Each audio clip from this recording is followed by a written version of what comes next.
This hearing of the Minnesota Senate Committee on Agriculture, Veterans, Broadband, and Rural Development for Wednesday, March 18th is now in session. How you guys doing? Good to see you. Today we've got a pretty busy day. We're going to hear a presentation on women in agriculture. Happy Women in Agriculture Day. There you go. So we're going to celebrate that with some of our friends. Then we're going to hear a bill from Senator Maye Quade about eggs and their quality assurance date, a bill from Senator Kunesh about the Women's Environmental Institute, a bill from Senator Kupec about biofuels, and a presentation on wood waste issues. So that's our agenda, folks. We'll have to ask for perhaps a little bit of flexibility and patience, as we're not entirely sure what order we're going to treat things given people's other commitments. But we're going to start off with women in agriculture. So if we could please have some of our friends who are going to be presenting and talking to us about this. Ms. Heinrichs, if you would please. I think you're kind of running the show here, if you would please. Everyone who's testifying, do you mind if we, all four of us, please do. More than mayor. So everybody come on down. But you guys also know the drill. Please state your full name for the record and commence your testimony when you're ready. Okay, thank you very much. I am Suzanne Henricks. So like Senator Putnam said, I want to just kick off with yay, women in agriculture, not only in the state, but also nationwide. There's a day to celebrate women in agriculture, and it's in March. But also, did you know that it's very exciting? We're here with you on National Agriculture Week. So if you wouldn't mind, let's give the farmers in the room and online a round of applause, because I appreciate their effort. We have farmers in the room. We also have farmers who are joining us online, watching. They're actively involved with creating food, fiber, and fuel for not only the world, but here locally. And so it's a very important job. And I know I'm speaking to the Agriculture Committee, so I'm speaking, you guys get it. So my name is Suzanne Henricks. I work for University of Minnesota Extension. I'm an extension educator on the Agricultural Business Management team. It's a small team that works statewide. We teach about things that are very exciting, such as record keeping, preparing for taxes, helping farmers think about land rent and how to negotiate land rent with renters, or maybe they're the renter, and how to deal with a landlord, sample contracts, things like that. We talk about policy and law changes, and we help farmers know about those things. We also teach about business planning and business succession, and we know that business succession and farm transition is a big topic right now, because in this 20-year time period, a lot of land will be transferring from one generation to the next, or potentially to someone outside of their farm. So those are all topics that our small agricultural business management team teaches about. We also lead the Extension Women in Agriculture Network. And the Extension Women in Agriculture Network welcomes all people to our efforts. We teach about and bring networking possibilities through things that are geared toward networking and supporting farmers, but also thinking about how we reach beginner farmers, experienced farmers, mid-career farmers, the whole gamut. We know that there's lots of supports along the way that all people need as they are going through their farming adventure. So if I might draw your attention to one of the handouts that's in your packet. It's this very colorful one. It might be in your electronic packet. It's about the International Year of the Woman Farmer. And the United Nations Committee on Agriculture has determined back in 2024 that the 2026 would be the International Year of the Woman Farmer. And this is being celebrated globally across the world and in the United States. So I just wanted to draw your attention to that. Globally, women have been involved with farming forever. For as long as farming has been around, women have been involved. In Minnesota, we know that's the same case. In the last, say, 20 years, we've had a trend happening where more and more women are leading on farms. They might be the face of the farm. They might be making decisions regarding production or marketing decisions. So we have 3 women who are here in person and 1 woman who's online who just want to talk a little bit about their involvement with agriculture. And we have some statistics that are on the front page of that handout, the International Year of the Woman Farmer. And of the 110,000 farmers that are in Minnesota, both men and women, about 35,000 of those farmers are women. And so we have some of them here with us today. So I think that that's all I wanted to do to introduce this segment, but thank you so much for having us and for welcoming us to this space. So I think we'll start with the 2 on the end. Why don't you go ahead, Hillary, and introduce yourself? I'll move over. Okay. Hi, I'm Hillary Paplow. First off, I want to thank you all today for having us. We appreciate you allowing us to speak today. I want to introduce myself. I'm Hillary Paplow from Sanborn, Minnesota. That's in Cottonwood County. My family, which includes my husband, Troy, my daughter, Aubrey, and my son, Cole, farm along with my parents, Glenn and Val Graff. Together, we own and operate Graff feedlots. We are permitted for 2,500 animal units between the 2 sites that we own. And besides that, we also have a cow-calf operation, and we also raise corn. And all the corn raised goes back into the cattle that we raise. Today, we were asked to share about our farming stories. My story started when I was born. I'm the 4th generation on our farm. I was raised on a family farm, and deciding what to do after high school, I really didn't think I'd end up back on the farm. But guess what? That's where I am today.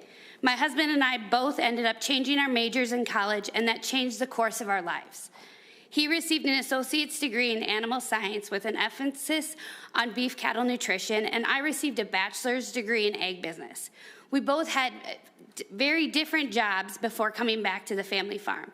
Troy joined the farming operation in 2007, while I still worked off the farm at a crop consulting firm and then at a local hospital in marketing, until returning to our family farm in 2010. When Troy and I came back to the farm, we also started our cow-calf herd. This was a way for us to utilize the land that was unfarmable, but also it diversified our farm. We have fluctuated on the number of cows that we've had, from the highest of 150 cows to currently the 80 head we have now. I'm currently the office manager at Graff Feedlots. My day-to-day tasks include payroll, tracking of the cattle, billing, all financials, IT, and helping out on the farm wherever they feel I am needed. There is always something that we are busy with on the farm. I help process all the cattle that come into the feedlot. I help watch gates, and in the fall, you'll see me driving the grain cart, the straight truck, or even hauling some of our 5,000 bales home to the feedlot. Our family strives to integrate technology into our feedlot and farming practices in general. We use technology to feed our cattle. It is a cloud-based system that Bluetooths to an iPad to a scale. Then it transmits to a different iPad in the feed truck, which tells the person feeding how much feed to give to each pen. We also use technology in helping with the health of our cattle. This is a new technology that tracks movement and temperature to indicate if an animal is getting sick. Besides this technology, we also use a cloud-based program with planting, harvesting, and mapping all of our manure. All of this technology is exciting, but it's also a learning curve for all of us. So this, of course, is another one of my job duties. Besides the feedlot, we have currently been busy calving out our 80 head. This last few days have not exactly been fun with the 10+ inches of snow on the ground. So it took the whole family to work together to walk the pens in the feedlot, check the water tanks to make sure they weren't frozen, and to watch the cows and calves closely to give that extra bedding for all those new babies that, of course, came in the middle of the snowstorm. One of my favorite parts of this time of year is watching all the new calves run, jump, and play. It makes it all worthwhile when you see a mom and her baby cuddled up on that fresh, dry bedding.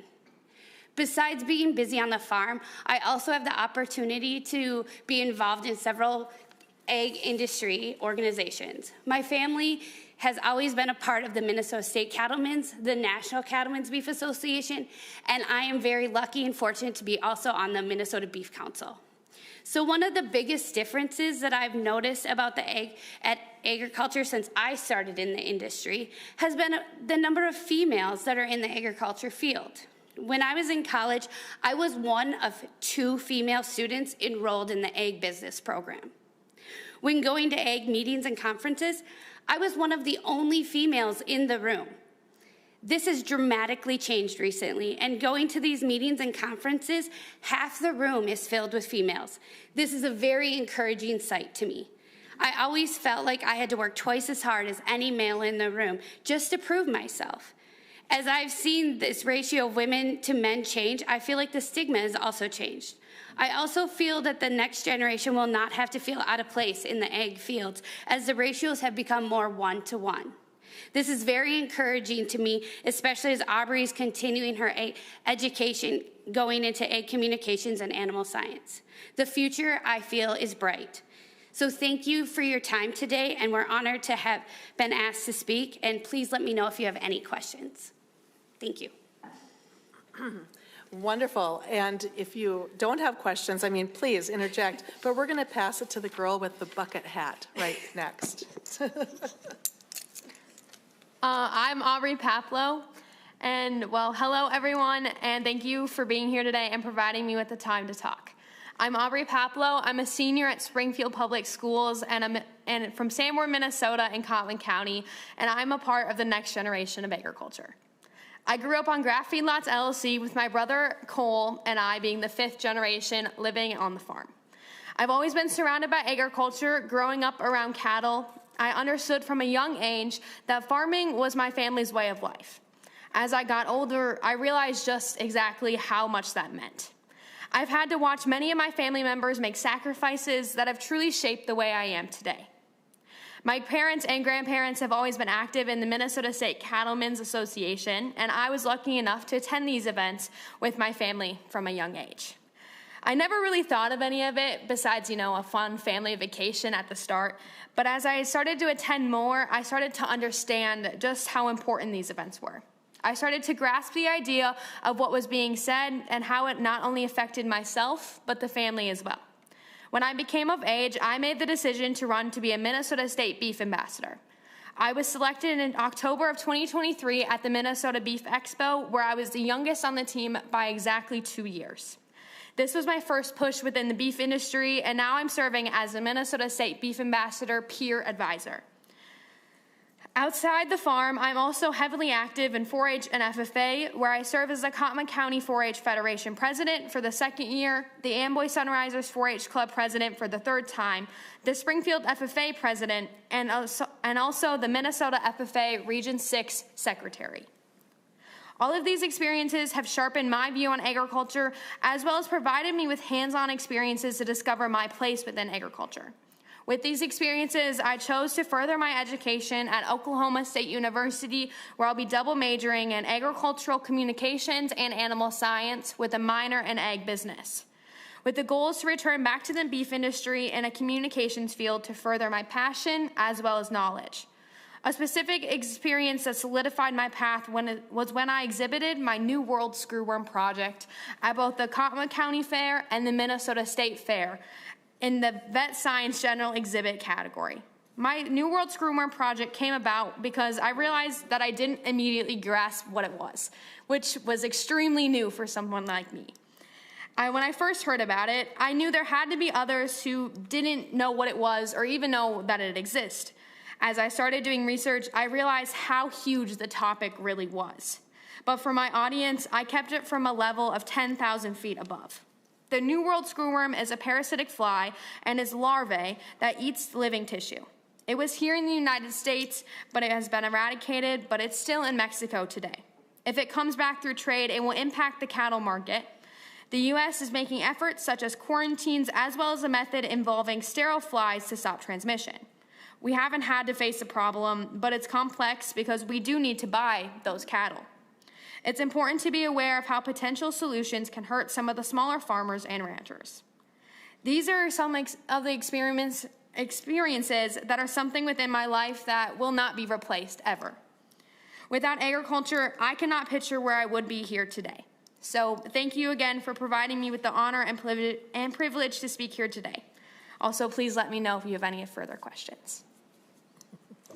Just a brief comment. Ms. Paplow, the senior, I'm very grateful and gladdened to hear, as I'm sure we all are, that you think the future is bright. But I hope that you also take a moment to acknowledge that it's bright because you're bringing light in the present. Like, that's why things are getting better. But you did screw up in one way pretty significantly when you let your daughter go to college in Oklahoma. So, Ms. Papalo the Younger, if you could, please, why are you leaving us? What's going on? Is that university especially good at cattle science? I'm hoping that's your answer, because if it's not, stay in Minnesota. So when I toured my colleges, I toured an extent of colleges. I toured like 15, if I'm being honest, as well as I toured the University of Minnesota, like through 4-H, FFA, all of that stuff. And kind of when I set foot on Oklahoma's campus, it felt very homey, but also small town. And kind of from a young age, I knew I wanted to go out of state to learn a different side of agriculture. And with this experience, it's going to provide me to not only understand their side of agriculture, but maybe innovative designs and like different creativity and different points of view that I can bring back and innovate our family's farm to keep it running for many other generations to come. Thank you for that answer and for coming back. You're the second person. Senator Dames. I'm sorry, Senator Dames, if you would, please. Well, thank you, Mr. Chair, and I would just like to thank the ladies for coming in today and talking about their experiences in agriculture and actually taking over these farms, especially the Papalos.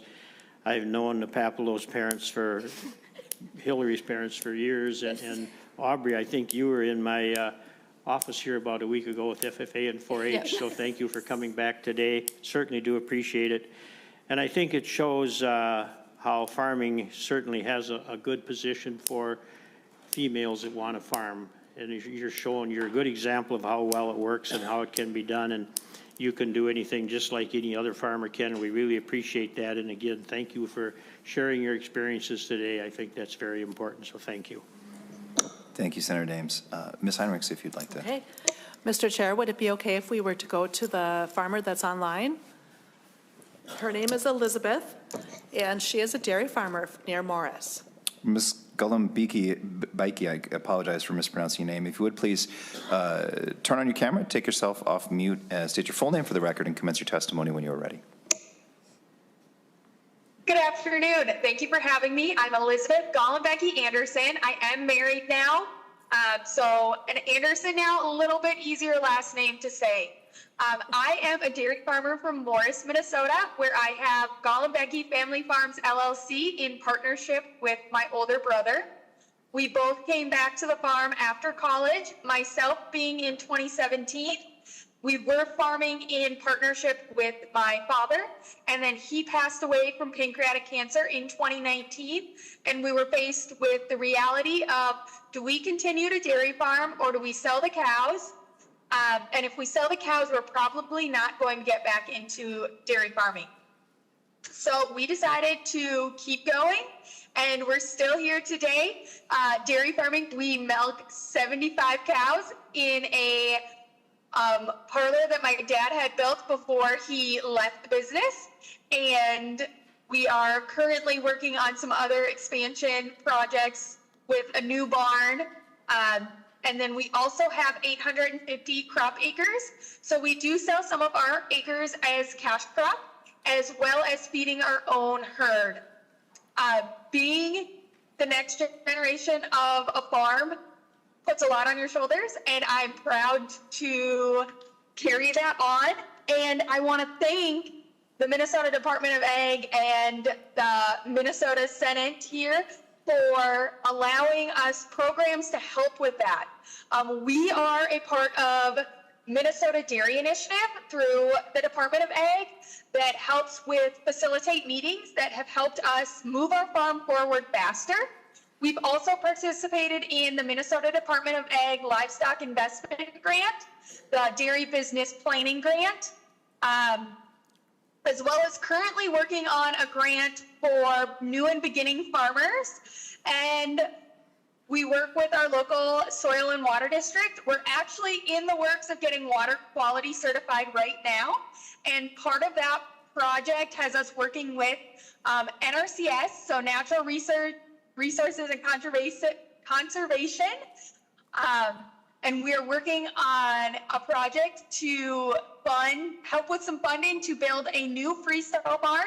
So that would house our dairy cows year round, along with the pasture that we let them have during the summer. And that would help control some water quality.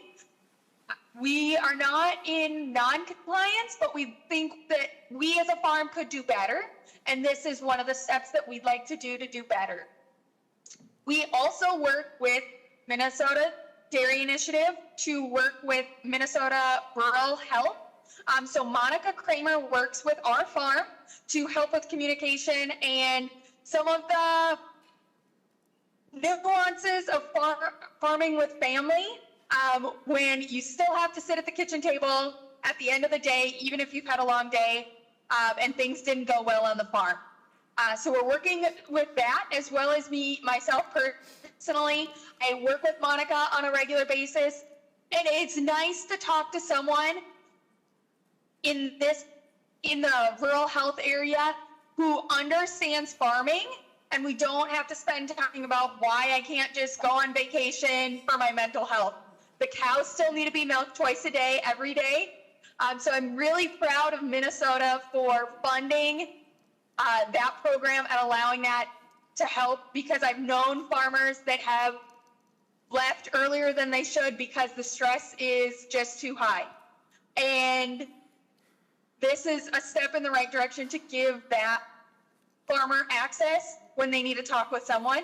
And it allows us, whether you need to talk to someone to save your life or just talk through the struggles that you're having on the farm, it's a great resource that we have, and I'm proud that Minnesota sees the value in that. And we are also working on bringing my younger brother back to the farm, and with that is another way that Minnesota Department of Ag is helping with the dairy initiative there as well. As you can see, we're actively involved in many areas with the Department of Ag, looking for how can we move our farm forward faster, and how can we stay competitive as a dairy farm in Western Minnesota, where we are not surrounded by a lot of other dairy farms. So we are about 3 hours west of the capital where you're at right now. And we're really not in a heavy livestock area. So being a dairy farm and having support from across the state is awesome. And being able to zoom in like we are now has allowed us to get help from other people and recommendations from other people as well. So we're excited for that and the technology that's there with that. And the rural broadband that we have our area was actually one of the first telephone cooperatives to get fiber optic cable to every resident. And I am so thankful for that. It has allowed us so much with the technology we use on the farm and being able to connect with people. So I just want to say thank you for the work that you guys do, and it really does help farmers every day. Thank you. Thank you, Ms. Gollenbecky Anderson, and congratulations on becoming hyphenated. Next, Ms. Spears, if you would, please. I had all that time to get nervous. Uju, Jagura Shik Indigenous Cause, Misquagami, Wizalga, Gunning, and Dunjaba, Migizi, and Dundame. My English name is Sherilyn Spears. I'm coming from here from the Red Lake Nation up in northern Minnesota, and the eagle is my clan. My Indian name is Jagurashik, and it means it's like a spark. It's like an idea. It took me a while to figure out, it's one who resists the wind. I didn't know if I was a tree. I didn't know if I was a bird. You know, then they let you keep thinking, wondering, and curiosity got, and what it is a spark. It's an idea. And that's what this whole, we don't have generations of farmers up in Red Lake. We're hunters, gatherers, fishermen. And so this is all new to us. And so we have just established the Department of Agriculture in 2022. And so we're fairly new, and we have to apply for grants. I went through this nation building training where you talk about the standard approach, and that's where we were. But I had to do that, relying on grants to get started. And now we're going off into thinking and the other approach, which is, planning for the next 7 generations. We currently have some grants that, last time I was here, I asked the committee, one of the needs that we needed was commercial processing facilities, meat processing facilities. And the RFSI grant came out, the Rural Food Systems Infrastructure Grant. We applied, we were awarded $800,000+ to build a commercial kitchen. With that commercial kitchen, we're set aside an area dedicated to training people in cooking, healthy cooking. And we're gonna make value-added product with it to give to our elders. Some of them we live in a food desert, we live in a bog, we live in a swamp. And as you guys remember, in 1863, 11 million acres was taken from us, the Red River Valley. So we had to go buy farm. There's 2 farms where we have our buffalo right now in our 10-acre garden. And the soil, we had a soil scientist come there and she said that's the best soil that could ever be. And it really, really felt good to hear that. We don't have to add anything to it. We do add fish guts, and manure. We know we have to do that. And so another grant that we got that I really want to let you know has been a win-win for everybody. It's the local food purchasing agreement. We got a USDA one, and we also got a Minnesota Department of Ag one. And it is just a win-win for the farmers, and it's a win-win for us. We're able to have weekly distributions of fresh vegetables and meat available and to our citizens. And then later, it feels really good to see on Facebook the pictures of the locally grown vegetables and meals that they create from what we are able to distribute. We've created partnerships, relationships with our vendors, and we would have never had that opportunity to meet Annie's Garden of Greens. What a hard worker she is. And Benson and Turner and Waubin, very, very good people. Just really nice. And I just wanted to report, though, on the reporting is a doozy, and I understand it, and so I do it. And one of the things that we have to do since we got this grant is we have to provide copies of the front and back of the checks that prove that that vendor cashed that check and she got it, and they know who it is. And so thank you to the Minnesota Department of Agriculture, because this is a very needed program. Right now, we're going to apply for it, but now there's a match. Why the match? You make it hard for people when you got to do a match. But it is what it is. We're going to apply for it. And as you noticed, that wild rice has become very expensive that our own people can't even eat it. So we were able to buy the wild rice from one of our tribal members, and they get it at least 4 times a year. The little ones love it. We're introducing, I say, feed your kids that. If you want more, come back. I'll give you some more, as long as your kids are eating that. And they do. We have the American Indian Food Sovereignty Grant. And again, we have to keep in mind that these grants that we're getting, that there's a trust responsibility that the governments have to us for those 11 million acres. We always talk, people say that, oh, we get this and we get that for free. Look at what we gave up. Look at what we gave, to everybody. 11 million acres of the Red River Valley. And so, I'm probably going off track here, but we've had our solar bear, the American Indian Food Sovereignty. What I want to tell Walls, thank you for that. It's a law now. Thank all of you who voted for that. I'm able to employ my staff with this RFSI grant that we got. I'm going to be able to buy equipment with that to put in our commercial kitchen. And we have Solar Bear, a tribal member who has Solar Bear. He's donated 2 trucks to us, 2 EV trucks. We go distribute our vegetables to our tribal members with those. We have a side-by-side that we give tours to our youth and people who come to tour. Senator Smith was my chauffeur when she came visited. And then we have recently a box truck and a reefer truck. And with the price of gas going up here, this is going to be really, really helpful when we start our own processing of our buffalo. We have I retrofitted a building, and we purchased Tonka Bar. It's a beef jerky. What I want to do is get that into the schools and get it to the kids that take home on the weekends. And so we built this processing facility, or retrofitted the processing facility. And we're really excited because with that equipment money, dollars, we're going to be able to buy us a smoker to do this. And so again, thank yous for the American Indian Food Sovereignty Grant. The other things that we've had, they gave me an 89 training garden that already had 17 water hydrants in it. And it was just like, wow, this is like a dream come true to have something like that. We have our high tunnels in there. We're gonna have our commercial kitchen there. We're building a garage to house our reefer truck, our electric reefer truck and box truck.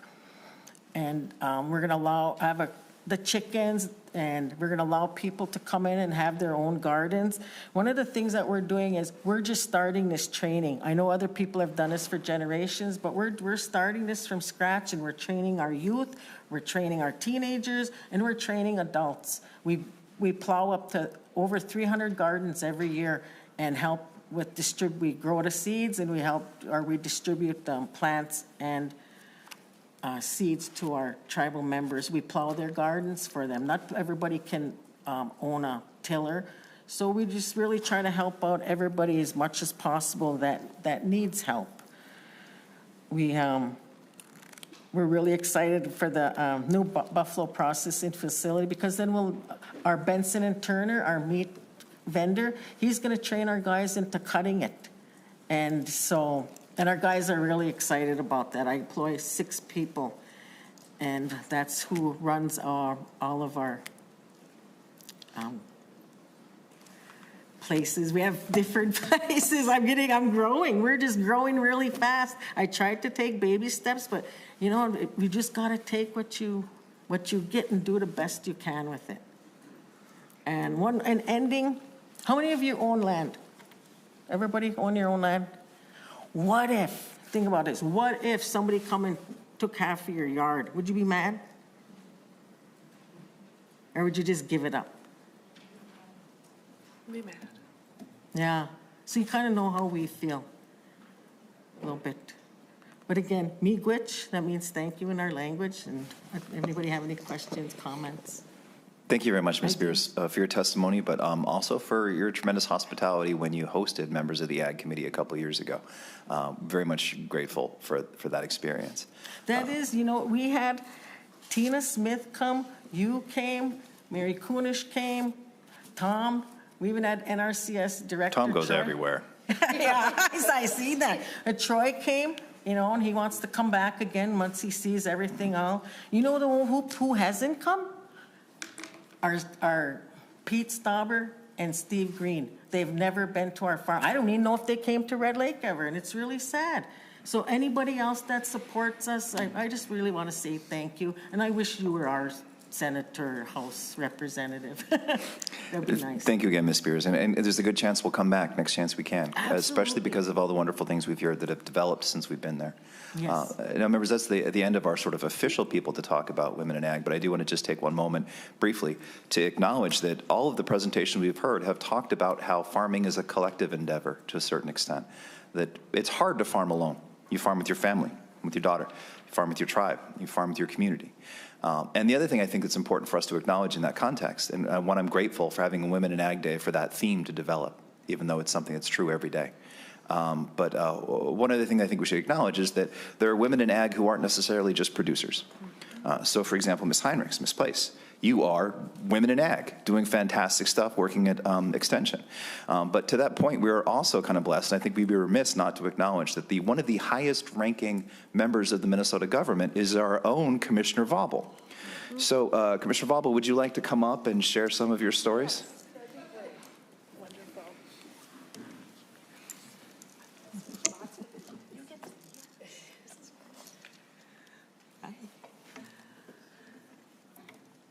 Commissioner Vaubel, if you could please state your full name for the record and share some stuff with us. Thank you so much, Mr. Chair. I have a sneaking suspicion that you were put up to this by some lovely friends of mine.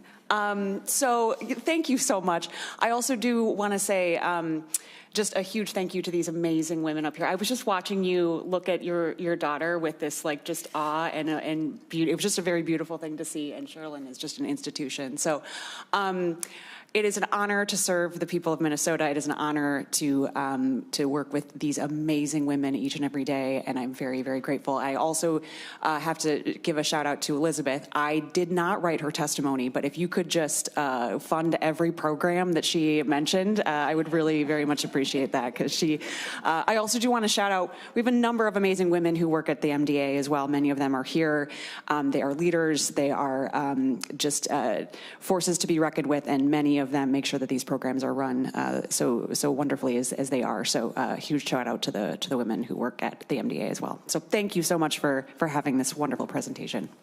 Thank you, Deputy Commissioner Vaubel. Members, questions, comments? I see Senator Seeberger first, then we'll go to Senator Kunesh, then to Senator Dames.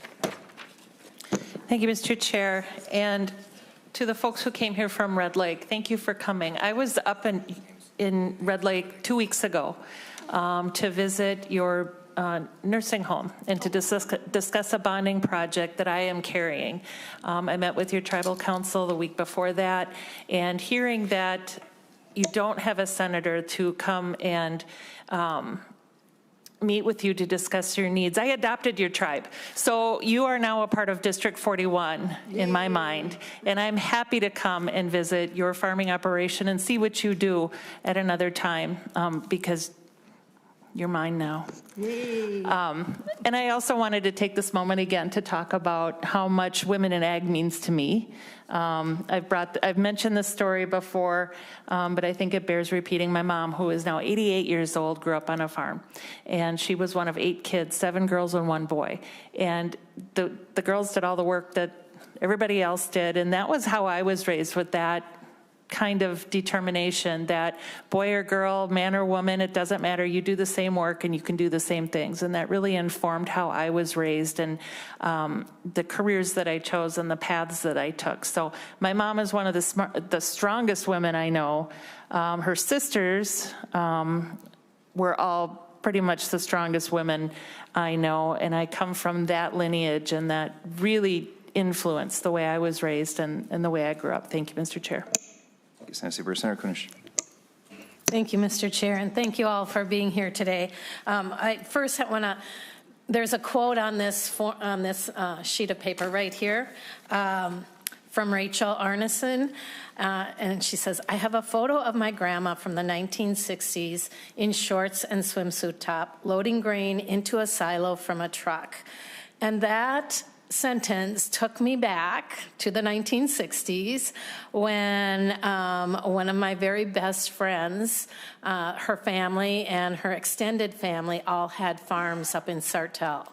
And I would go out to their farm and hear these young girls and guys would be wearing cutoffs and swimsuits and driving tractors and loading grain into the silo, pitching hay, all of those sort of things. So it brought back a really incredible memory, and recognizing that even as a youngster, these young women, and we have, young women here, and we've been seeing them, FFA, have a really important part in the history of our state. And when you look at the statistics on this handout, we recognize that these women are here, these women have been here, these are the women that, as I set out in the hall to all of you, they're the ones that, take care of the home, have the children, take care of the children,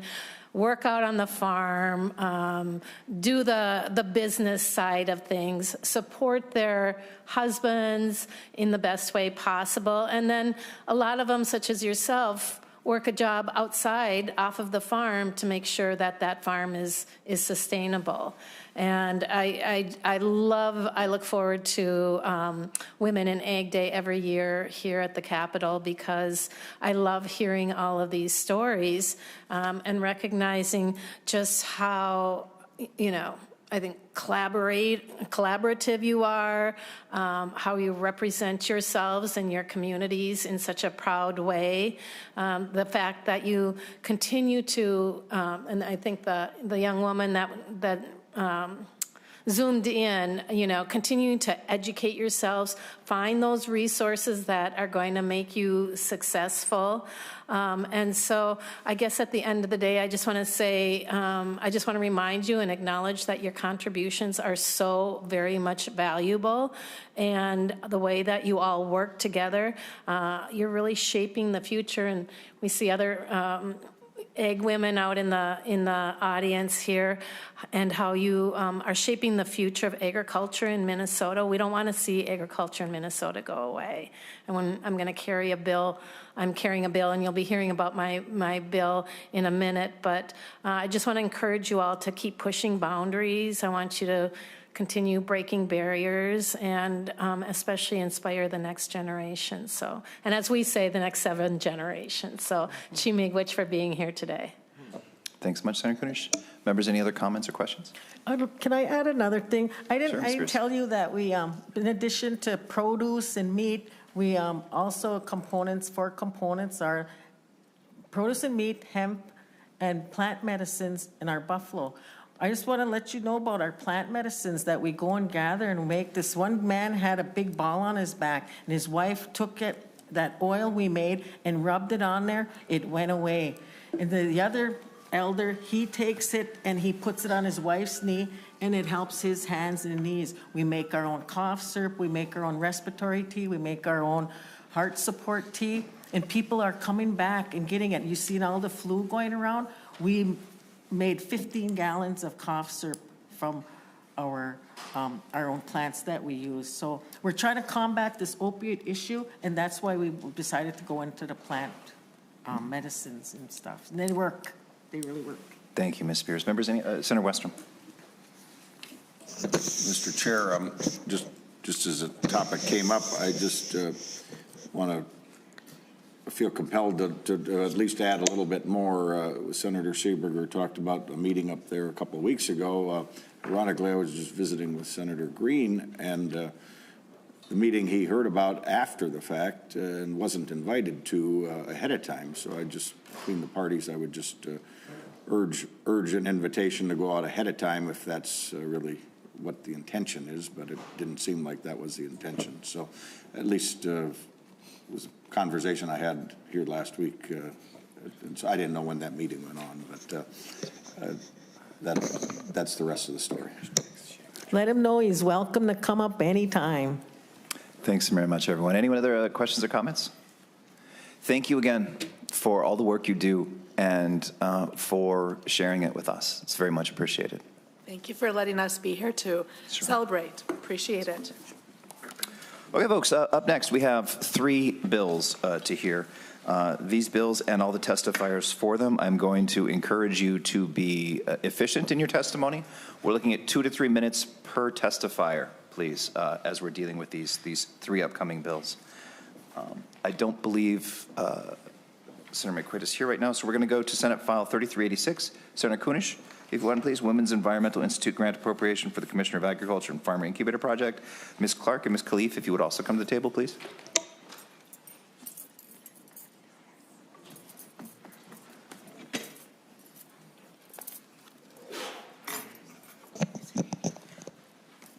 Senator Kunesh, to your bill when you are ready. Thank you, Mr. Chair. And first, I would just like to extend the A1 amendment. Put this bill in order. Senator Kunesh moves the A1 amendment. Senator Kunesh, to your amendment. This is adding the funding request into the bill, as well as some updating of deletions, and just basically putting it all in order. Members, discussion of the amendment. Actually, before we do that, a quorum is present. Now, members, discussion of the amendment? Seeing none, all in favor say aye. Aye. Opposed? The bill was amended. Now to the underlying bill, if you would please, Senator Kunesh. Thank you very much, Mr. Chair. So Senate File 3386 is an appropriation bill that would provide a grant to the Minnesota Department of Agriculture for a grant to the Women's Environmental Institute, otherwise known as WE, for its farming incubator project in 2026. This bill passed this committee in 25, but its companion did not complete its journey in the House Ag Committee that year, and so we just amended it to comply.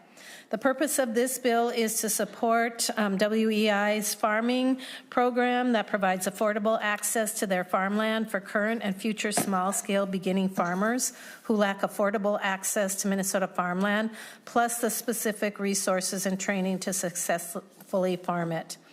WE has provided this type of land access to a diversity of small-scale beginning farmers since its founding as a nonprofit dedicated to environmental justice since 2003.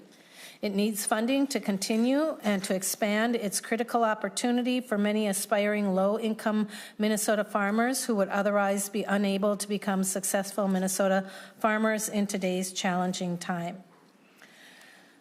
WE needs to expand the capacity of its farming incubator program in order to meet the current affordability, and they are stepping up to help provide that model. The bill's funding would be used to provide direct grants to farmers experiencing limited land access, as defined in the amendment. It'll cover the cost of land rental, seeds, compost, irrigation, and other farm equipment, marketing, transportation expenses, and other farm-related expenses. This bill's funding would enable WE to expand the capacity of its food production infrastructure, its education and training in regenerative farming methods, and include farm safety practices, farm finance and budgeting, composting and organic health, soil health practices, marketing, and food processing equipment and farm production supplies. It would also enable them to hire a farming incubator project coordinator to help administer and accomplish all of these goals. And with that, Mr. Chair, I have two women here to testify who are tried and true agricultural champs, and I'd like to invite former State Representative Karen Clark. She's the Executive Director of the Women's Environmental Institute. Representative Clark, if you would please state your full name for the record and commence your testimony when you're ready. Thank you, Mr. Chairman, and for hearing this bill, and thank you, Senator Kunesh. We're so happy to be back with this bill a second year in a row, so thank you for that. And I just want to start by also acknowledging Ms. Spears' comments about the stolen land that is something that our Anishinaabe and Dakota folks deal with when they're talking about providing access to farming land. So as this bill goes forward, the amendment we put on today, I just wanted to highlight what that does, which is it was a bipartisan agreement to remove some language last year that apparently was very controversial, dealing with emerging farmers. And basically, I want to let you know that we met with Commissioner Peterson and Assistant Commissioner Patrice Bailey about what language that was passed last year. And so that's what you see inserted in this bill, with a couple of other additional changes. One, to extend the opportunity for incubator farmers to go beyond 3 years. But basically, that's the bipartisan language description of what incubator farmers have access to: increased land access and increased opportunity to have the resources and, and training to farm that land. And I just want to mention that putting that amendment on was something that I think you probably all appreciate. And if you have any questions, we can talk about that. But it is a way to bring this bill forward, hopefully, again, with some good, strong bipartisan support. And as Senator Kunesh explained, we are really at the Women's Environmental Institute trying to continue and expand our incubator farming project. I did bring today a document. It's our last year's annual report, 2025 annual report. Has a beautiful Formosa cabbage on the front, and inside you can see the stories of some of the people that are doing the work at the Women's Environmental Institute, and it was just great to hear the description and your celebration of this being the Year of Women Farmers. It feels really appropriate to be here today, so thank you for that. One of the reasons that we're here is that we do need to have additional help through this legislation. We have applied, Women's Environmental Institute has applied for a number of grants through the Department of Ag, and there's certain restrictions in the current grants that prevent us from getting direct grant help. And one of them has to deal with definitions of what specialty crops are that would deny our incubator farmers, for example, some of the opportunity to take advantage of those fundings. Other requirements for how much must be earned each year in order to participate in those grant programs. So we need an appropriation. And one of the reasons that we want this is we just recently, I think about 3 weeks ago, found out that we were losing a major funding that was coming through the federal government, through the health system, to the mHealth Fairview program. If you look at the document I provide here, you'll see that we had been very busy working with health clinics providing nutritious food that have been prescribed by physicians and healthcare workers for their patients, understanding that food is medicine when you have certain illnesses, and it's really an important part of healing. And since we lost that funding, we, again, feel the urgency of being here with you today and asking for your help. I'm going to end here and just say I hope that you will check out the information in this document. I know we have limited time today, and I'm very proud to turn the rest of the testimony over to Farheel Khalif, our incubator farmer right now, and one of the best farmers I've gotten to know over the years. Ms. Khalif, please state your full name for the record and commence your testimony when you're ready. Thank you, Mr. Chair. My name is Farheel Khalif. I am here with Safi. I just want to say thank you to Senator Kunesh for the opportunity, and thank you, Senator and members. And also, I just want to say thank you, Senator, for reminding us earlier today is the International Years of Women's Farmers. I really appreciate that. As a woman of color who also farm here in the state of Minnesota, I say Happy International Women's Day. So also this opportunity here today, I want to say thank you. Thank you to Minneapolis residents and the city of Minneapolis who've been very strong. It's been very hard for the last couple of months in our communities, especially immigrant farmers, black farmers, indigenous, people who really been very much on the streets for the last couple of months. We were marching every day, making sure that we fight back and we resist, and my God, it's been tough for the last couple of months. For that, what we did, the struggle and ICE and Metro Search terrorizing our streets, I just want to, as someone who really on the ground every day and making sure that everybody's not afraid to come out, but it's not normal.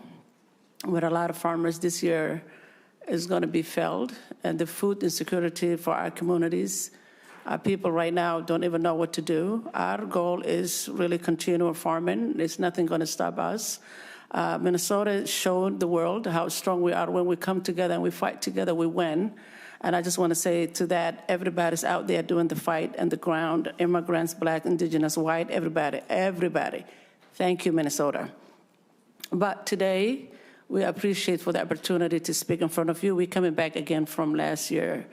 We're asking for your support on Senate Files 3386 will help a lot of the incubators. We did a lot of work last couple of years. Programs like Big River Farm and Women Environmental Institute will help initiate people like me who are immigrant, who are really looking for land access. This will give us the opportunity to continue farming, but also train the youth on the city level like we did last couple of years. With 14 years to 18 years old. But really, this opportunity here in front of you senators is going to help immigrant farmers who are really trying to farm here their own way in the land that we don't know nothing about. But that opportunity was given to us through you in support for the Department of Agriculture and you guys, the legislators, but also thanking humans, people who really care about the immigrant and giving them like land access, like Karen and her farm and Jacqueline. Really, we appreciate, but we just have a lot of work to do. This support will give us like agro sorghum. There's no an equipment right now. We do everything by hand.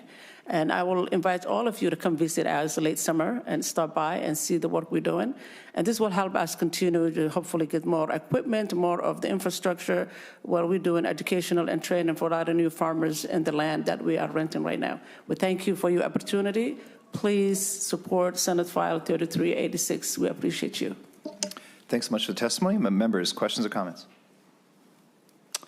Senator Holstrom. Thank you, Mr. Chair. Senator Kunesh, so I see that this is not an RFP. This is a grant to a specific organization, the Women's Environmental Institute. In your amendment on page line 1.4 and 1.5, you're removing the requirement for the funds to go to aspiring Black, Indigenous, and people of color. Rather, the new requirement is just that it goes to develop farming incubator project for aspiring farmers to increase equitable access. Why is the Women's Environmental Institute, in light of these changes, uniquely qualified, and why shouldn't this be an RFP? Senator Kunesh, or your testifiers? Sure. Well, I'll respond first, and then if you have anything. The Women's Environmental Institute is a tried and true program. And they have been very successful in not only their food production and their agronomy, but also the business aspect of this. And in this day and age, when we are losing federal fundings kind of right and left, which are sort of decimating a lot of these projects that are very successful and reach out to other aspiring farmers, this is a way to prop them up and continue to invest in the good work that they've done. But if you have something else to share, please feel. Representative Clark. Thank you, Mr. Chairman.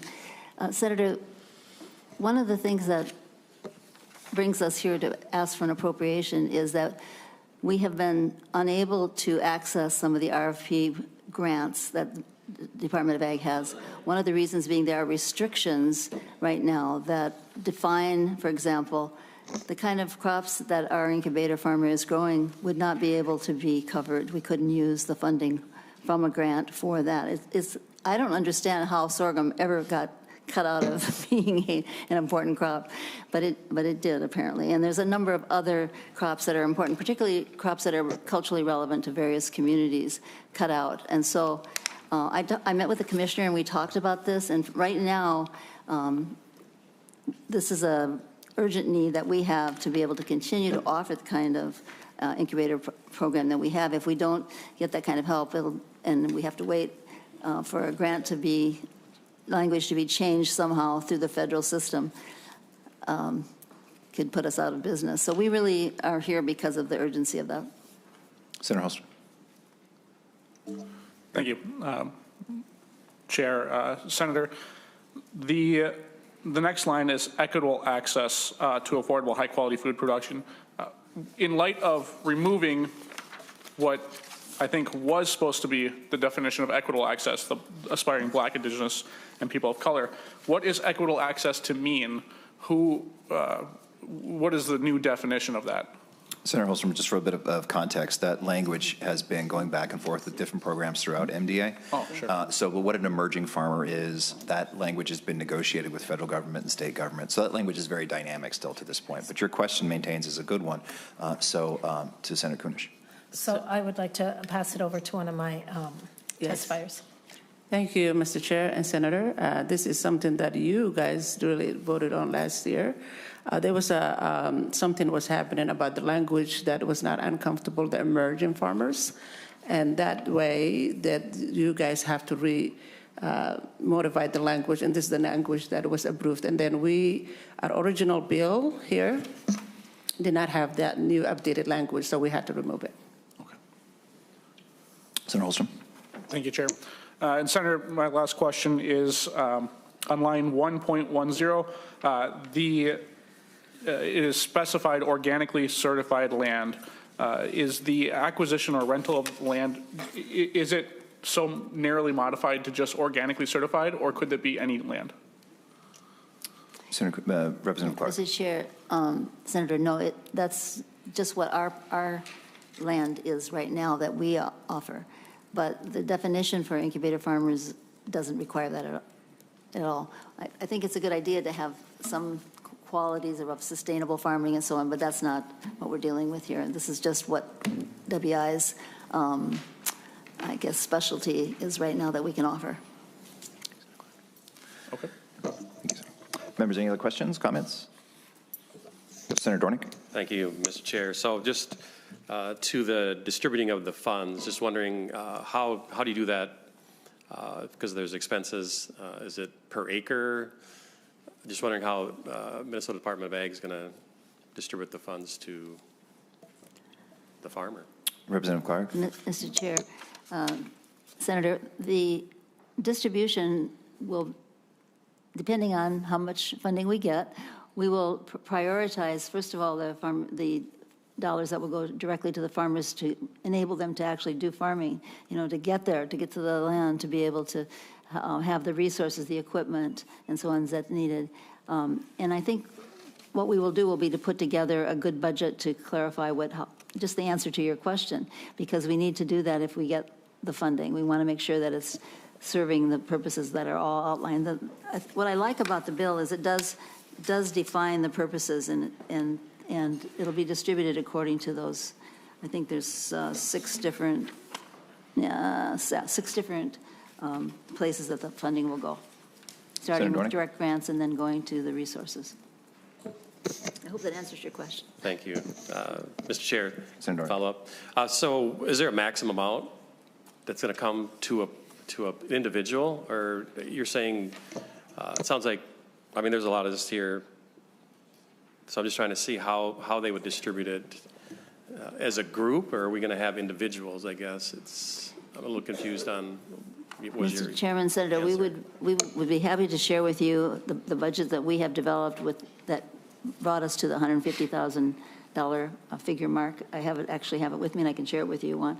But there's different parts, depending on, again, what this committee is able to get into its coffers to be able to offer. We will have to divide it up that way. And I can't answer you more specifically until I know how much we actually might be able to have. Thank you, Senator Dornick, and thank you, Senator Clark. Senator Kunesh, do you have a brief closing statement that you'd like to make? Mostly just that, again, this is a tried and true program. You will see Senator Clark at the Mill City Farmers Market with her goods all of the time. I suggest you go down there and visit her.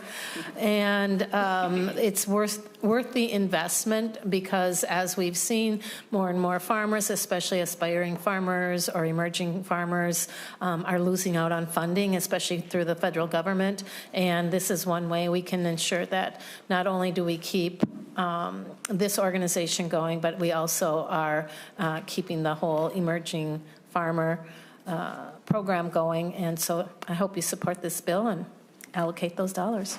Thank you, Senator Kunesh. Members, Senate File 3386 as amended will be laid over for possible inclusion. Thank you. Thank you, Senators. Thank you very much. Next up, Senator Maye Quade, Senate File 3891, permission to donate eggs past their quality assurance date. And I see we have Ms. Rogg, if you would, please. Oh, okay. Senator Maye Quade, welcome to the Ag Committee. I think this might be your first time hanging out with us. Mr. Chair, it is. Thank you so much for having me. It is an excellent date to have me. Excellent. Thank you. To your bill when you are ready, Senator Maye Quade. Thank you, Mr. Chair. So Senate File 3891 is a simple bill that would bring Minnesota's egg donation laws in line with most of the rest of the country by allowing eggs to be donated up to 30 days past their quality assurance date when they are still safe to eat. Currently, food retailers are unable to donate eggs to hunger relief organizations once they are past their quality assurance date, even though the FDA guidelines state that eggs are food safe for about 3 to 5 weeks past that date. The eggs are being removed from store shelves regardless, and the current law leaves food retailers with no choice but to throw out or compost these safe, in-demand food products. I really want to remind folks, and I don't think I probably have to remind the Ag Committee, that Minnesotans are experiencing food insecurity and a real affordability crisis. Minnesota has seen 4 consecutive years of record-breaking numbers of food shelf visits, topping 9 million in 2025, which was 3 times the number of recorded visits in 2021. Right now, about 20%, or 1 in 5 Minnesota families, are experiencing food insecurity, meaning 20% of Minnesota families are unable to afford the food they need without assistance. Eggs are frequently listed as being one of the most in-demand items at food shelves in Minnesota, yet are readily available just 37% of the time. Under Senate File 3891, retailers could donate those eggs directly to a charitable assistance organization, typically either a food bank or a food shelf, and they can quickly get them into the hands of Minnesotans experiencing food insecurity. The receiving organization would relabel the cartons to include a new use-by date and make clear that the eggs cannot be resold. The bill was drafted with assistance from the Department of Agriculture and had input from a broad coalition of food shelves, retailers, public health, and food waste prevention experts. I ask for your support for what I believe is the very first Maye Quade Westrum bill that has ever existed. Thank you, Mr. Chair. Ms. Rogg, if you could please state your full name for the record and commence your testimony when you're ready. Chair Putnam and members of the committee, thank you for allowing me to testify today in support of Senate File 3891. I am April Rogg, and I am the Strategic Partnerships Director at Open Cupboard. My comments today draw from more than 20 years of experience working in Minnesota's food system, from my time as a manager at Cub Foods to 10 years at Second Harvest Heartland, where I helped develop one of the nation's most successful food rescue networks, connecting 150 food shelves and meal program partners to over 500 retail donors that collected together moved more than 46 million pounds of food annually. And for the past 5 years, I've worked to expand innovative programs at Open Cupboard, one of the most visited food shelves in Minnesota.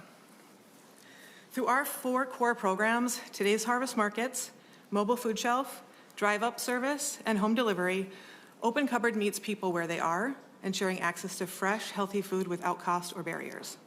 Each week, more than 6,000 shoppers turn to Today's Harvest Markets as a trusted, welcoming food resource. By rescuing food that would otherwise go to waste and partnering with farmers, retailers, volunteers, and donors, Open Cupboard is building community resiliency. Our markets are centered on fresh foods, items that are both highly sought after and best when they reach the end consumer quickly. We're open 6 days a week without appointment or geographic restrictions, making fresh food accessible in a dignified, welcoming environment. Today, the need for that access is greater than ever. 1 in 5 Minnesotans cannot afford the food they eat. In 2025, Minnesotans made more than 9 million visits to food shelves, setting a record for the 4th consecutive year. Rising grocery prices and reductions in critical food programs have driven demand to historic highs, and food banks and food shelves across the state are operating beyond capacity. At the same time, sourcing food is becoming more difficult due to supply chain disruptions, climate pressures, and other factors beyond our control. This is why the reliable, steady supply of donations from retail partners is so essential. More than 30% of the food that we distribute from Open Cupboard comes from retailers in our communities, who donate items from every department every day. These partnerships ensure that good food becomes meals rather than landfill, nourishing people while reducing waste. They're efficient, safe, and proven systems, and any opportunity to expand them benefits everyone involved. And that brings me to eggs. Statewide surveys, shopper feedback, and our daily experience proves that protein is one of the most in-demand and hardest to access food categories for food shelf shoppers. Eggs are one of the most versatile proteins that we can offer, making them extremely popular. But due to high prices and limited supply, there have been times when we've gone months without a consistent or affordable source. This bill is a no-cost solution at a time of unprecedented need. If passed, it will allow retailers to donate eggs past the date on package that are still safe and usable, so they can be included in the daily dairy donations and distributed through local food shelves. This will create a more consistent and reliable source of much-needed protein, while also reducing food waste across our state. This is a win for retailers and food shelves, a win for the environment, a win for Minnesota accessing food through our state's awesome hunger relief food system, and ultimately win for Minnesota. Thank you for your time and consideration. Thank you, Ms. Rogg. Members, questions or comments for Senator Maye Quade or her testifier? Senator Westrum. Mr. Chair, Senator Maye Quade, thanks for allowing me to join your bill. Seems like it makes a lot of common sense. Can you just briefly describe today kind of what is the situation or landscape that doesn't allow this to happen, and what is it we're fixing by allowing this donation?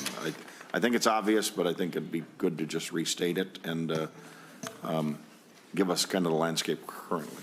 Senator Maye Quade. Thank you, Mr. Chair, and thank you, Senator Westrom, for the question. This actually came up over the summer when I was having consistent meetings with our hunger relief organizations about, like, what are some other things we can do? And it was brought to my attention that we had just a weird law, and we're one of the last states in the nation to have it, that prohibited egg donation, commercial egg donation, past that quality assurance date. And other states had just figured out how to make sure that still good, still usable, still edible eggs could go to their to food rescue in whatever way that it was. And so this bill just makes sure that the quality assurance date can be updated by a food shelf or a food bank without having to be thrown away. I mean, that's what's happening right now, is retailers are just having to throw perfectly good eggs into the garbage or into compost. Senator Westrom. And Senator Maye Quade, do we have any idea how many eggs we're throwing away, or how much, and maybe to the testifier, how much can we bring into the food chain system by doing this, if there's any projections? Ms. Rogg? Mr. Chair and Senator, we don't have data on the total amount of eggs that would be available because they haven't been captured and recorded in the many years we've been doing food rescue. But I did work in a grocery store, and we saw eggs thrown away every day. And today, when we receive our donations from dairy departments, it is still clear that eggs are going into the compost or the garbage because we witnessed that they're there. And our retailers continue to ask us about eggs moving into the donation category. So I don't have a data point for how many that would be, but once we pass this bill, we can certainly get back to you with the successes from the first year. Senator Maye Quade, actually. Yes, Mr. Chair, and there's a letter that's I believe submitted to the committee members, and this is a national number, but USDA estimates that approximately 1/3 of all available food never gets used or consumed. And so if you want to take that to a product in Minnesota that can't go anywhere, it's probably pretty high. Senator Westrom. So, Mr. Chair and Senator Maye Quade, I appreciate you bringing this forward. I think it just makes a lot of sense, common sense, the food rescue opportunities when we hear about that. And I mean, eggs are just so versatile for breakfast, sandwiches, supper if you need. And question in seriousness, I mean, when eggs are getting close to the end of their life, making them boiled is another opportunity. Is that something any of the food shelves would do to preserve them or extend life? Or would you have the capacity to just get them out the door quick enough for people to boil them themselves or use them? Ms. Rogg. Mr. Chair, Senator, thank you for the question. Food shelves have limits to how they can distribute food. So in most food shelves, we follow the retail rules. So the food needs to be distributed in the current packaging that it's arrived in, and it can't be manipulated, so we can't cook it. There are Minnesota meal programs that do have the option to do additional, cooking or transforming those foods, and they would be able to access these foods if they're approved through this bill. Okay. Senator Westrom. And am I correct in assuming, I mean, this will be statewide, it's not just Second Harvest Heartland, but all the food shelves, this would benefit with local sources of eggs, or is that correct? Senator Maye Quade. Great, thank you, Mr. Chair and Senator Westrom. Greatly, this would impact the entire state and would be very, very beneficial. Very good. Mr. Chair, I'd urge members to support. This is the type of common sense legislation that I was just excited when I saw it come through, Senator Maye Quade, and happy to join on and happy to put eggs to good use among other things. And I know there's other food recapture that we've supported here in the committee and policies we've talked about. And so this is one of those no-brainers. I'd urge everybody's support. Thank you, Senator Westrom. Members, any other questions or comments? Seeing none.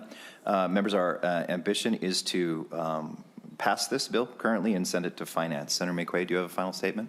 Not a final statement, but a closing statement. Thank you, It's Mr. a Chair. little dark, wasn't it? No, Mr. Chair, thank you so much for taking time today, especially before deadline. I, again, think this is an excellent bill. And I think, I always relish the fact that I always relish the opportunity to work with any of my colleagues, and this is my first opportunity to work solely with Senator Westrom, and I'm happy to do it. Sure. Senator Westrom. Is there a real reason we have to send it to finance, or what is the reason? Senator Westrom, it costs $1,000. Well, it does. So they might scramble it up if we send it. Mr. Chair. So just very quickly, Senator Maye Quade, if I may, thank you for doing that, because you just frustrated Senator Kupec, who for the last 20 minutes has been trying to come up with an egg joke, and you just beat him to it, so cheers to you. Mr. Chair, could we get cracking and pass this bill? Mr. Chair. Senator Maye Quade. The eggheads at the department have graciously agreed to absorb the cost, so it's a no cost to finance. This is true, Senator Maye Quade, but unfortunately, it still needs to travel to finance because of that number of $1,000. That was my egg joke. It was good. It was good. It was good. So, members, Senator Dornick moves that, no, Senator Kunesh moves that Senate File 3891 be recommended to pass and referred to the Committee on Finance. All in favor, say aye. Aye. Opposed? You're on your way. Thank you, Senator Maye Quade. Up next, Senate File 4263, Senator Kupec, if you could, please.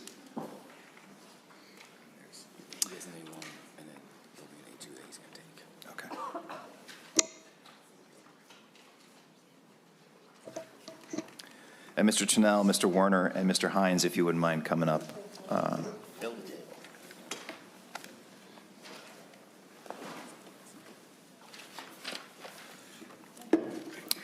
Senator Kunesh, sorry, you guys look so much alike. Senator Kupec, when you're ready, to your bill, if you would, please.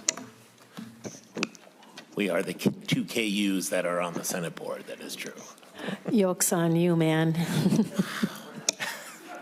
Everybody is in my lane today, and I really don't appreciate it. This is my territory, and it's been taken over. But all right, well, this bill should be a real gas. Thank you.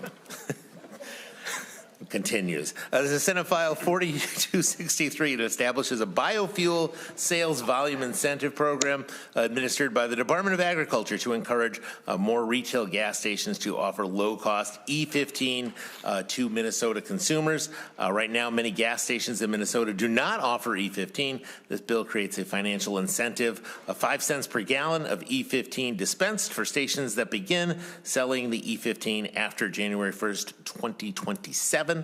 This program is targeted at stations that are new to selling E15. To be eligible for the station, must not have sold eligible biofuels before that date and must not have already received funding through the Agri-Biofuels Infrastructure Grant Program.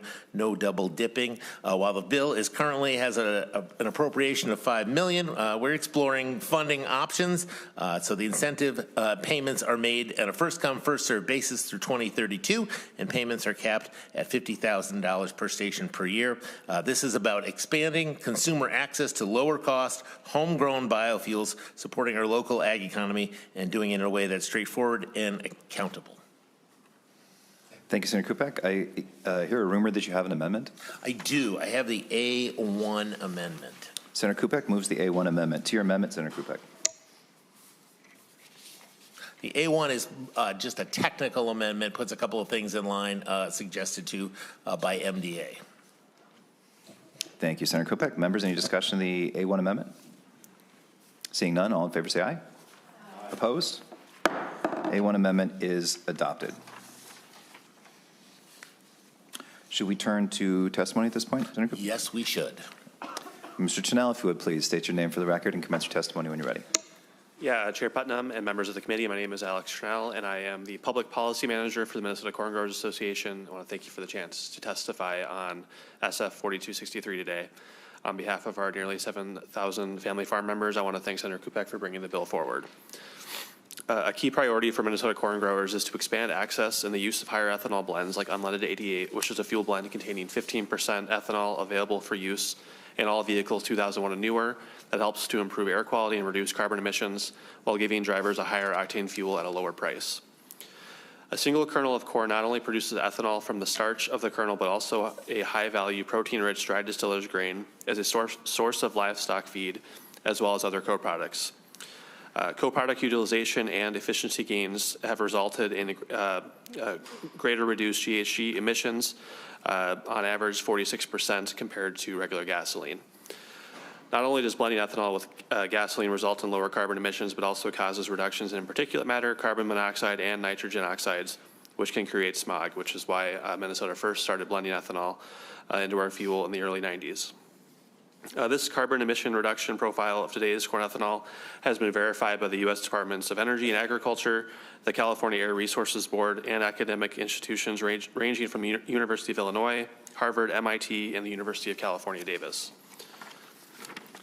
Ethanol is the key ingredient in our fuel supply that not only acts as an octane booster, but also displaces harmful aromatic hydrocarbons as well. SF 4263 will provide a 5-cent per gallon incentive to fuel stations that start offering unleaded 88, and this would be an alternative pathway other than the infrastructure program for a station that may only need minimal upgrades to begin offering unleaded 88, or they have been considering moving toward offering the fuel, and the incentive could help them take that step.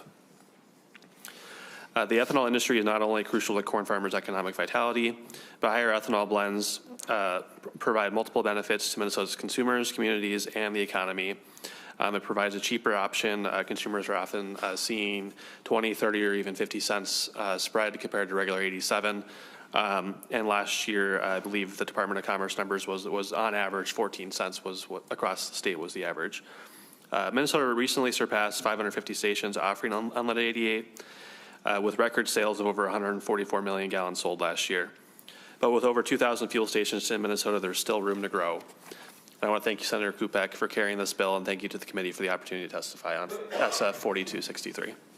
Thank you very much, Mr. Tennell. Mr. Werner, if you would please state your full name for the record and commence your testimony when you're ready. Chair Putnam and members of the committee, for the record, my name is Brian Werner, and I'm the Executive Director of the Minnesota Biofuels Association, or MBA. MBA supports Senate File 4263 to establish a biofuel sales volume incentive program at the Department of Agriculture, and we thank Senator Kupec for bringing it forward. Gasoline prices are climbing. The war in Iran and the effective closure of the Strait of Hormuz have created instability in oil markets and driven up fuel prices for Minnesotans. In the last 2 weeks alone, the price of a gallon of gas in Minnesota has risen by nearly $1 per gallon, according to Gas Buddy. In a time of cost pressures for everything from groceries to utilities and housing, expanding access to a lower-priced fuel is not an abstract policy debate. It's a tangible way to help families manage their budgets. E15 is a gasoline blend with 15% ethanol that is often marketed as unleaded 88 and approved for use in all vehicles 2001 and newer. And it's consistently been priced lower than E10 every year since entering the Minnesota market in 2013. It's cumulatively saved drivers nearly $80 million since that time, according to new research from Decision Innovation Solutions. In 2024, the price difference reached its largest point on record, with E15 price up to 18 cents per gallon less than E10. E15 is a proven market-based option delivering real savings to Minnesotans right now, and expanding access will drive further savings. Ongoing global events also highlight another important point. E15 is produced here in Minnesota. About 3.8 billion gallons of U.S. consumed ethanol travels through the Strait, of U.S. consumed gasoline, travels through the Strait of Hormuz as crude oil, according to the U.S. Energy Information Administration. Last year, Minnesota helped produce about 8% of the nationwide total of 16.4 billion gallons of ethanol, which displaced the equivalent of 641 million barrels of oil. Every gallon of ethanol blended into gasoline is displacing a gallon of petroleum that might come from volatile regions or contested shipping lanes around the globe. This bill, Senate File 4263, will help mitigate concerns about gasoline affordability and supply by incentivizing retailers to increase access to E15, a fuel that saves consumers money and strengthens our energy security. Thank you for the opportunity to testify. Thank you, Mr. Werner. Mr. Hines, if you would, please. State your full name for the record and commence your testimony when you're ready. Thank you, Mr. Chair and members. My name is Patrick Hines with Messerly Kramer. I represent Poet, the world's largest biofuel producer with 4 bioprocessing locations here in Minnesota. I want to thank Senator Kupec for his leadership on this bill and express our strong support for Senate File 4263, which establishes a biofuel sales volume incentive program at the Department of Agriculture. A volumetric incentive to fuel retailers for the sale of E15 will greatly benefit Minnesota's economy by supporting small business fuel retailers, ensuring dependable grain demand for nearly 25,000 Minnesota farmers, and generating savings for consumers at a time when they need it most. Last year, Minnesotans saved an average of 18 cents per gallon when they filled up with E15. A 5-cent incentive would pay for itself by delivering nearly 4 times the savings on each E15 gallon sold. Other states, including Iowa, Missouri, Nebraska, and South Dakota, have enacted similar sales incentives. Illinois offers a sales tax reduction specifically for E15, and Kansas, Indiana, Michigan, and Ohio have introduced nearly identical bills to incentivize E15 sales. In short, the Midwest is moving to E15, and Minnesota should not be left behind.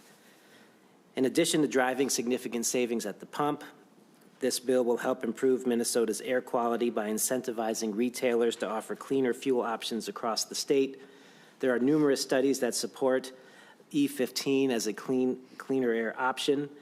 One study by the University of California, Riverside showed that E15 reduced carbon monoxide, particulates, and volatile organic compounds. Additional research from the EFI Foundation concluded that bioethanol blends have contributed to significant reductions in carbon dioxide emissions, and that states should be expanding current mandates, including establishing requirements for E15 and higher blends. In short, Poet believes that incentivizing fuel retailers to offer E15 will greatly benefit all Minnesotans, and we respectfully ask the committee to support Senate File 4263. Thank you.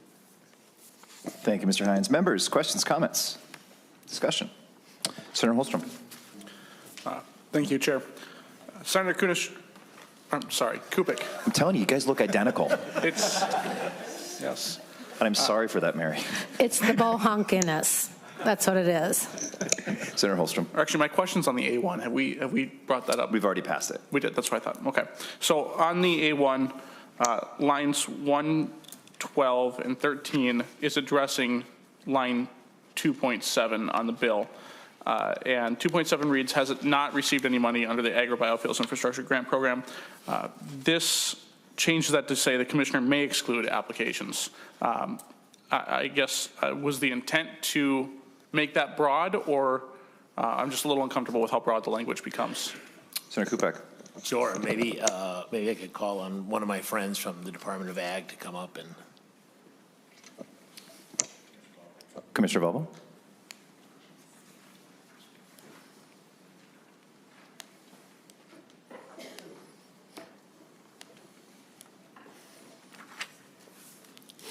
Thank you, Commissioner Vogel. It's good to see you again. If you would state your full name for the record and deal with this question, if you could, for us, please. Thank you so much, Mr. Chair and Senator. For the record, I'm Andrea Vogel, serve as Deputy Commissioner at the Minnesota Department of Agriculture. I suspect how this remains broad just to give us a little bit of leeway. I think it just kind of depends on how many types of stations or what kind of applicants we would get. We would try and get the money to spread around as much as possible.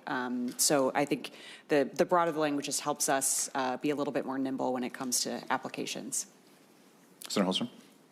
Thank you. And then not a follow-up to that, but I'd like to offer the A2 amendment? Senator Holstrom moves the A2 amendment. To that amendment, if you would, please, Senator Holstrom. Yes, this amendment just requires basic reporting to the commissioner and to the ranking minority members of the these legislative committees, which are with jurisdiction, basic reporting requirement. Senator Kupec, your feelings. Yes, thank you, Mr. Chair. Thank you, Senator Holstrom, for giving me a heads up that this was coming, and I love data, and I think actually probably providing some data will also just strengthen our case about E15. So I view this as a friendly amendment. Thank you, Senator Kupec. Members, any discussion or comments on the A2 amendment? Seeing none, all in favor say aye. Aye. Opposed?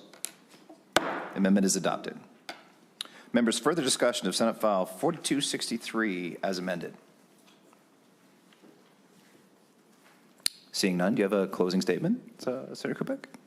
Or did you run out of gas? You guys are all, I feel I don't know, we're going to have to expand this dad joke caucus after today for sure.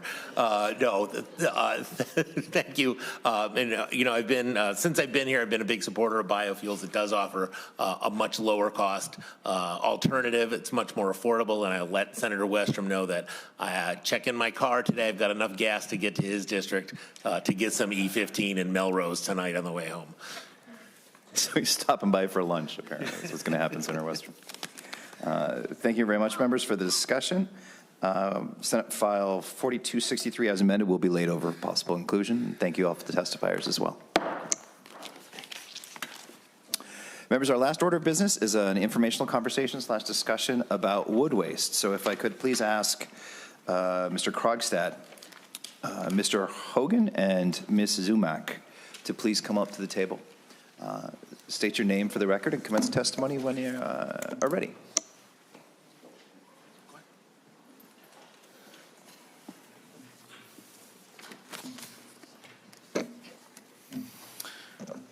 Thank you, Mr. Chair and members of the committee. My name is Greg Krogstad. I am the CEO of Rainbow Tree Care, a member of the Minnesota Nursery and Landscape Association, where I also serve on the board of directors for the association.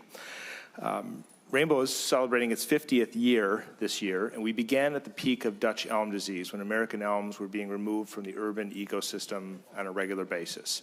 At that time, we had a significant issue with getting rid of wood waste.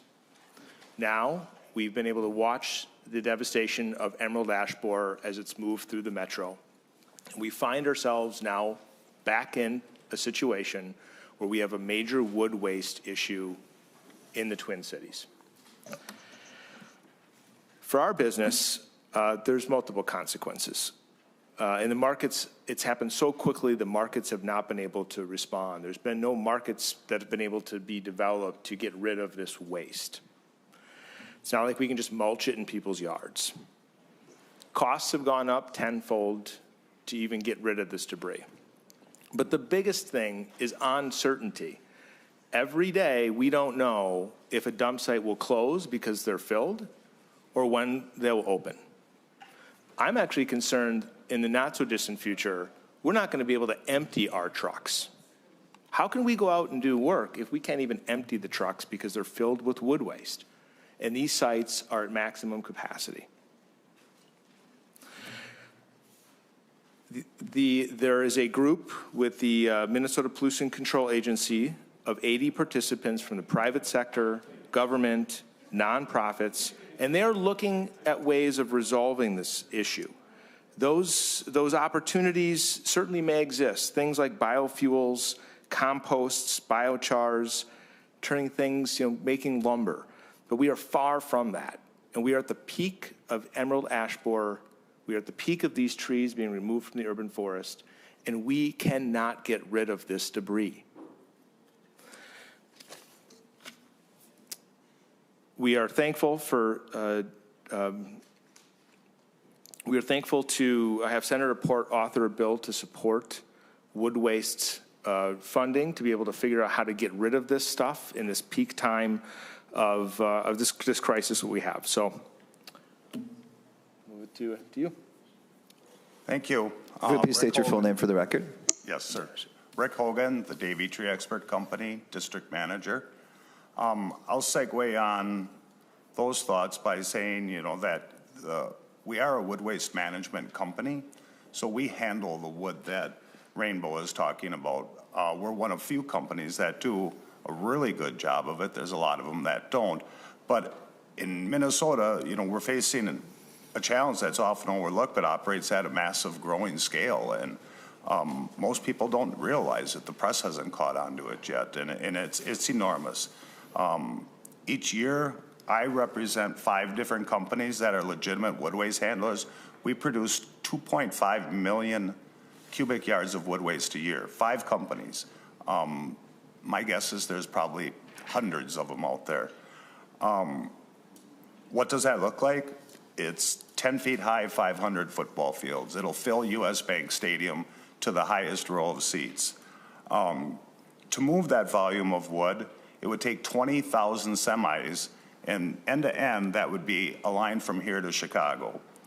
the weight of that material, 2 billion pounds. This is, keep in mind, 5 companies are handling this out of dozens, if not hundreds. So we're not just dealing with a critical problem based on what we know, we're dealing on a lot of unknowns too, with unknown quantities.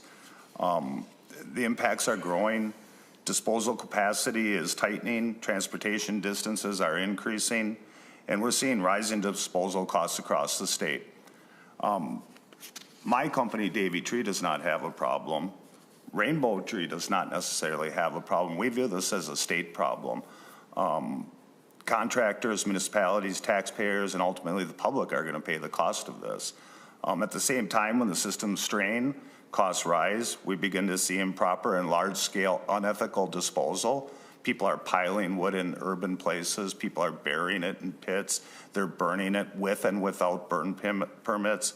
So while private companies are part of the system and the scale, cost pressures and lack and full of data make one thing clear, that it's not a private sector problem, it's a state level infrastructure, economic, policy challenge. To address this, I believe that we need to invest in new and existing regional wood waste processing infrastructure, expand incentives for biomass utilization and engineered wood products, establish better statewide data collection, coordination, and oversight. Once again, it's 5 companies that I'm talking about, so it's vastly unknown, the data and the quantities that we're dealing with. And in our opinion, inaction will only become more expensive than action. Without state leadership, we will see higher disposal costs, greater environmental risk, and economic opportunity. Thank you. Thank you, sir.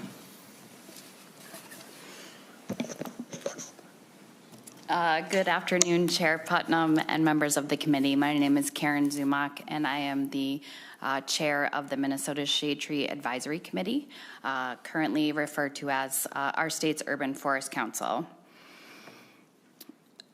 I've spoken here many times before in regards to the state's response to emerald ash borer, and just for those of you who may not be familiar, this Minnesota Shade Tree Advisory Committee represents nearly 1,000 members from across the state, with representation from municipalities, nonprofits, private tree care practitioners, and regular tree advocates.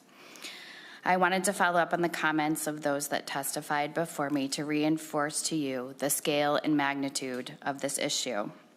As you may or may not be aware, the state of Minnesota is currently experiencing significant tree loss due to the invasive pest emerald ash borer, or EAB. EAB has currently been discovered in 59 of Minnesota's 87 counties. Ash trees represent about 20% of the planted trees in our communities, with managed ash trees numbering about 1.7 million trees, down from 2.65 the last time the DNR had analyzed the data, and when EAB was found in 2009. Actually, at that time, too, I also had significantly darker hair than I do right now, and I'm still talking about this issue. We still have a ways to go before we can say we're through the thick of this issue. And again, I would just ask that you think of EAB as a slow-moving tornado. There's no doubt that the wood will be produced. It's just a matter of how we can manage it best. The core of the issue that we're facing is that it's not just the volume, but it's the system capacity. We've known that this was coming for as long as I've been talking about EAB.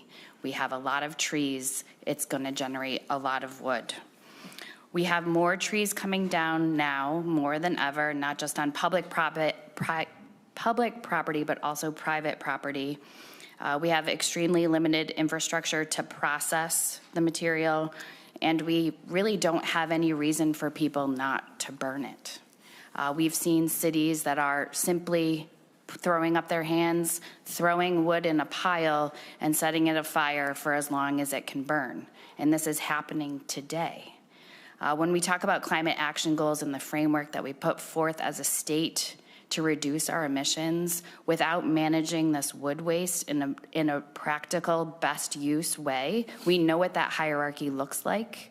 And we need to set together that framework to ensure that we're using the highest, best use of this material. I would just encourage you to reach out to any one of us to talk more about this issue to your constituents in your districts. This is not going away anytime soon, and will just continue to be an issue for our state to manage. If you have any other questions, I'd be happy to answer. Thank you. Thank you, Ms. Mack. As everyone here knows, we aren't actually considering a bill at this point. Right. But there are a number of issues that are sort of ag adjacent in the Wood West concern. And you also have an advocate who has educated me a great deal on this issue and done an excellent job of both informing us and raising some questions too. So the one question I would have is that, could you give us a little bit more detail about hoped for processing of the wood waste? What do we want to do with it after you collect it? Well, there has been a priority that's been created through state agencies, through the Pollution Control Agency, which is first, preserve the trees. If we can save them, let's save them. We all know that. But there's a lot of untreated, unprotected ash trees out there. The second is, can we keep them in a very locked carbon state, which means lumber for furniture, those types of products. But there's a lot of other things that municipalities or the state could do with this wood that could lock it for a long time. The third is to create these products like biochar, which is something you may not have heard of. We won't go into that today. Mulch products, compost products. And the last thing we want to do is to burn, to get rid of it by incinerating it. However, with that said, there's a caveat. The cogen plant that is operated here in St. Paul is critical to the flow of wood in this market. If that coal plant is shut down, that puts about 5 times the amount of pressure on the system right now. So, hope that answers your question. It does. Thank you very much. Members, do you have questions or comments? Oh, I'm sorry, Mr. Hogan. If I may add, waste to energy, as Greg was speaking about, is one of the less desirable uses for the wood waste, but it's the most impactful for removing the wood waste from the industry. The amount of tonnage and yardage that waste to energy can produce. Yeah, pure volume.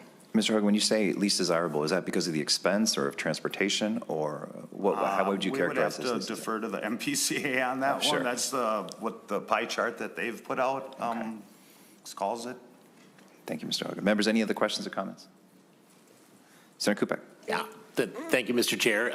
Thanks for the presentation. And I agree with all of those things. The biomass is a great way to go. Actually, wood waste for sustainable aviation fuel is like the best. Right. Those are longer-term solutions, though. And clearly, so I'm up in Moorhead. Our forestry department is preemptively taking out, ash trees. That one doesn't look so good. We're going to preemptively take it out so that the beetle doesn't spread. And we've got a lot of wood to do with too. So I think if there is something, short term, and I would assume the MPCA doesn't like the burning because you are releasing carbon back. But in the short term, what are our other alternatives to removing this? So we should find the long-term solutions. That's all. We're all on board with that, but we do need to find something, I think, short-term to alleviate this. So, thanks. Thank you, Senator Kupec. Members, any other questions or comments?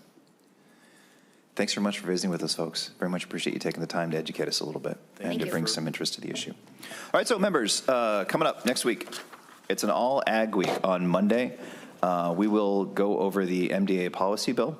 Then we will talk about down payment assistance, the local food purchasing agreement, Minnesota Grown Ag Land Trust reports, and the herbicide called Paraquat. Members, if you are presenting any of these bills, please be sure to ask your testifiers to be very efficient, because that's a lot to do in a day. So that's what we've got. And then on Wednesday, we will hear our ag policy omnibus. We will both hear it, mark it up, and pass it through. So there being no further order, Senator Kunesh? Are we doing any more veterans bills? We are. Senator Kunesh, yeah, we will. So, okay. Yeah, we heard one in policy today around past veterans receiving their high school diploma, and it was well received. So That sounds cool. yeah, I'll just let it sit there and tease you. Thanks. Yeah. Oh, that's on April 8th, Senator Kunesh. That's already scheduled for April 8th. Thanks. All right, members, seeing no further business before the committee, we are adjourned.